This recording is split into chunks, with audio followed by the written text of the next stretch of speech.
Católicos para la Gloria de Dios presenta Encuentro con los Santos. El Santo del Día. Los santos son faros de luz que nos guían hacia la santidad y la compasión. Hoy, 25 de abril, la Iglesia Católica celebra la fiesta de San Marcos Evangelista, discípulo del apóstol San Pedro y autor del segundo Evangelio del Nuevo Testamento. A San Marcos se le simboliza con la figura del león alado, una de las 4 figuras que relata San Juan en el Apocalipsis. También es probable que sea en alusión a la forma como empieza la narración de su Evangelio, refiriéndose al desierto que rodea el río Jordán, lugar en el que abundan las bestias y cuyo señor es el león. El desierto en general compone el paisaje en el que se llevaron a cabo los hechos y dichos de la vida de Jesús en su paso por la tierra. Nos encontramos con la figura de Marcos en una escena que nos evoca la situación de la primera comunidad cristiana en Jerusalén. Pedro había sido apresado y encarcelado por Herodes en los días de los ázimos. Mientras estaba en la cárcel, la comunidad oraba insistentemente por él a Dios. La noche previa a su juicio público fue liberado misteriosamente de la prisión por el ángel del Señor. Consciente de su situación, se dirigió a casa de María, madre de Juan, por sobrenombre Marcos, donde se hallaban muchos hermanos reunidos en oración.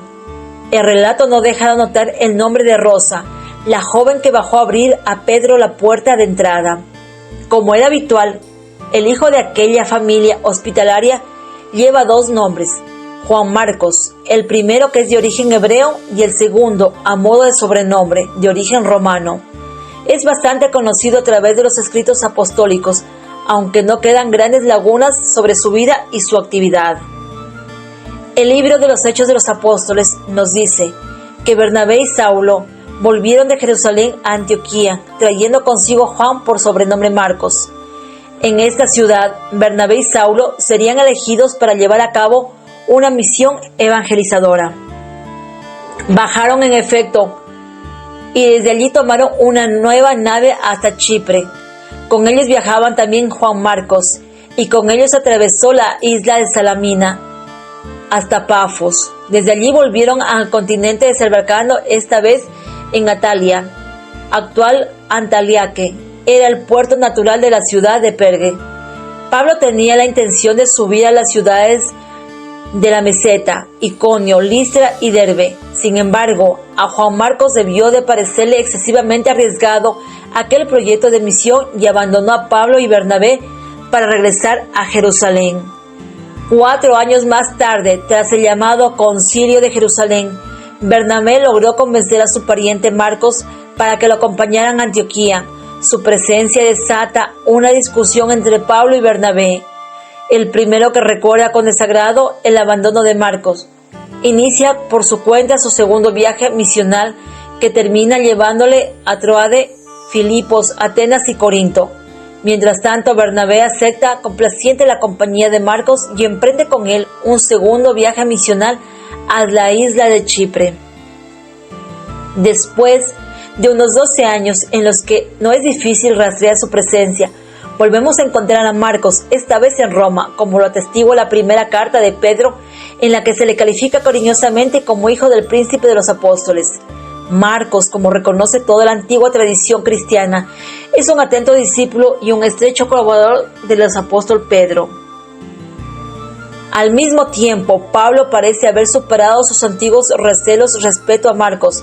De hecho, en la carta a Filemón, lo presenta entre los que le colaboran con él durante su primera prisión en Roma. Más explícita es la carta a los Colosenses, en la cual el autor envía saludos de parte de Marcos, primo de Bernabé, que junto con un tal Jesús llamado el Justo, colabora con él por el reino de Dios y constituye para él una fuente de consuelo. El autor de la carta no duda en recomendar a Marcos a la hospitalidad de los habitantes de Colosas. Más tarde, durante su segunda cautividad en Roma, Pablo, ya cerca del final de su vida, ruega a Timoteo que traiga consigo de Efeso o de Macedonia, donde debía encontrarse a Marcos, pues le es muy útil para el ministerio. La tradición más antigua atribuye a Marcos la redacción del segundo de los evangelios sinópticos. Este relato, dedicado a presentarnos el Evangelio de Jesucristo, Hijo de Dios, refleja con asombro, fidelidad, los rasgos humanos de Jesús, y a través de sus páginas es posible intuir una larga y fiel convivencia del autor junto al apóstol Pedro. Precisamente en este Evangelio encontramos un detalle que puede ser significativo sobre la identidad de su autor. La noche en que Jesús fue prendido en el huerto de los olivos, todos sus discípulos lo abandonaron y huyeron. Todos, excepto un joven que le seguía cubierto solo con un lienzo. Cuando los guardias trataron de detenerlo, el joven, dejando el lienzo, se escapó desnudo. Muchos comentaristas ven en este joven al mismo evangelista que podría haber tratado de seguir a Jesús en el momento de su detención. La posibilidad queda allí. Su gerente cornó una palabra. Si fuera verdadera, el joven Marcos sería para las comunidades cristianas antiguas y modernas todo un símbolo del seguimiento de Jesús a pesar de las dificultades y de la persecución. Algunas tradiciones hacen de Marcos el fundador de la iglesia de Alejandría. Cuando en el año 820 los comerciantes venecianos se llevaron a su ciudad los relatos del evangelista, que habían recibido veneración durante al menos 5 siglos en Búcoles, en el litoral alejandrino. Sin embargo, otra tradición fundada en las crónicas de Hipólito de Roma en el siglo III afirmaba que el cuerpo del evangelista había sido quemado después de su muerte. Marcos, el joven seguidor clandestino de Jesús, educado en el hogar que acoge a la primerísima comunidad cristiana y discípulo de los grandes apóstoles Pedro y Pablo, se muestra a todos los cristianos como modelo de escucha y transmisión de la palabra del Señor. Discípulo de los discípulos primeros, es para nosotros testigo de la fe en la divinidad de Jesucristo y en su humildad salvadora.